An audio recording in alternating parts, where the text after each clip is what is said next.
for is all that petty, punk-ass little thuggery stuff that's been going on with these quote-unquote protesters who are doing nothing but wasting your time and trying to take away your First Amendment rights, your rights to assemble peacefully, and the media being on the thug side. What the heck are you guys thinking, media?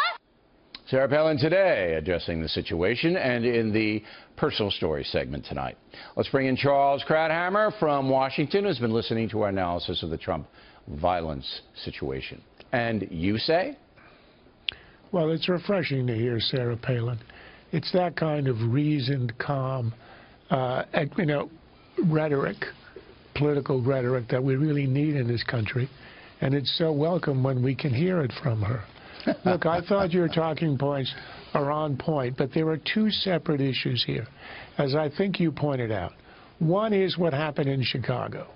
That was the far left using a time-honored tactic that they used in the 30s and the 40s, the fascists and the communists, which is to shut down the opposition and not allow them to speak. That's what they've been doing for 70 years, and they do it here. And it's not new to the presidential campaign.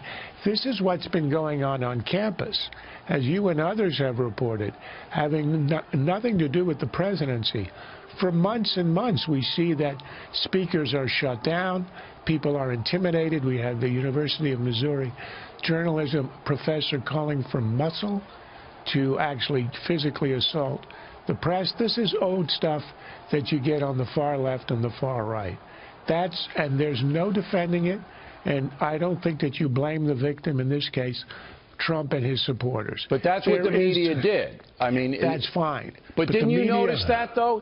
Did you? Because I'm sitting there in L.A., I'm reading the L.A. Times, I read the New York Times, I'm looking at some of the, I'm switching around.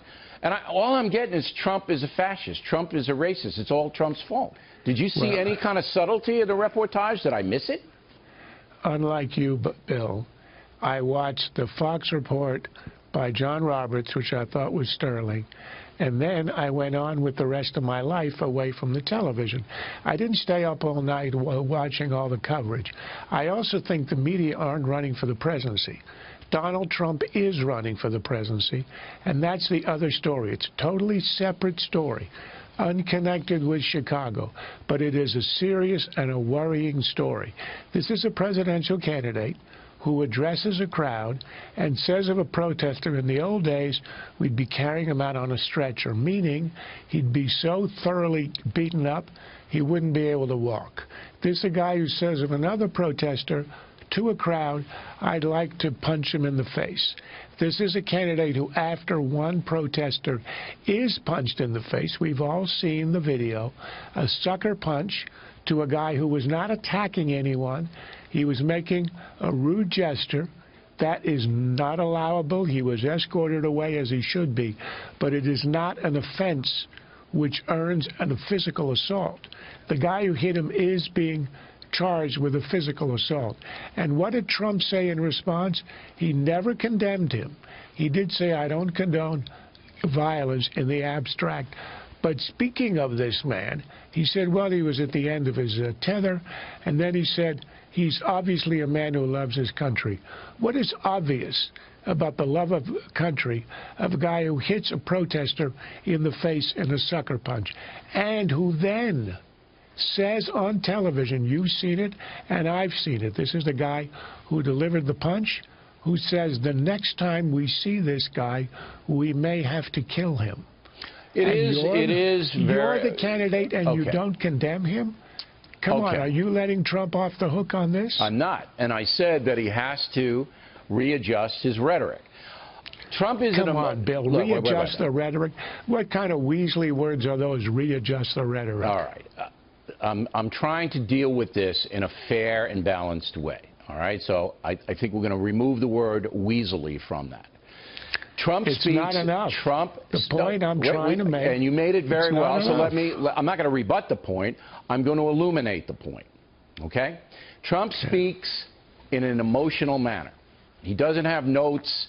He's not going in there with a speech that says beat up protesters. He speaks like this, bang, bang, bang, bang. And he doesn't have a filter. He doesn't censor himself. He doesn't think sometimes before he speaks. That's what a billionaire businessman has done his whole life. He hasn't made the transition, as I pointed out. He doesn't understand that his words now carry and can carry threats. He doesn't seem to have gotten that, all right? And I hope he does. If he doesn't, he's not going to win the presidency. And I said that quite clearly. He's got to moderate. But I'm not going to sit here and say that Donald Trump is responsible for what happened in Chicago or responsible for the guy cold-cocking the protester. He's not responsible. But he is responsible for condemning it. Yes. And I would have done that myself. And he didn't do that. And he didn't, because he never admits a mistake. Trump very rarely admits a mistake. That's no excuse. That's no excuse. No, Look, I'm just saying why. I'm just giving you the explanation. How hard is it? How hard is it to make the transition to be able to say, when you see that kind of assault, I condemn it, and not to say it's obvious that man is a patriot? Your point is well taken. Trump has made many mistakes in this rhetorical area at all. He does it to jazz up his crowd. He doesn't need to do it anymore. They're already jazzed. And that's what I'm trying to get across. But look, you analyze it. I think your analysis was fair. There isn't anything that you said that wasn't fair tonight. However, it's not a contrived thing on the part of Trump and his supporters. They're not going to Bernie Sanders rallies trying to shut down Bernie. So the larger, more dangerous story is at the doorstep of the far left, which the press ignores entirely. Last word. Bill, the only point I'm making is there are two stories. One is the aggressive, anti-constitutional threat of the left, which we've seen on campus for a long time, and now is showing itself in the presidential campaign. It's not new. The other story is a presidential candidate, just, he's a whisker away from being the nominee of the Republican Party, who will not condemn what you and I agree obviously has to be condemned. All right. Very good debate. Those are two stories, and they're both important stories. Very good debate, Charles. Thank you, Ed. Always.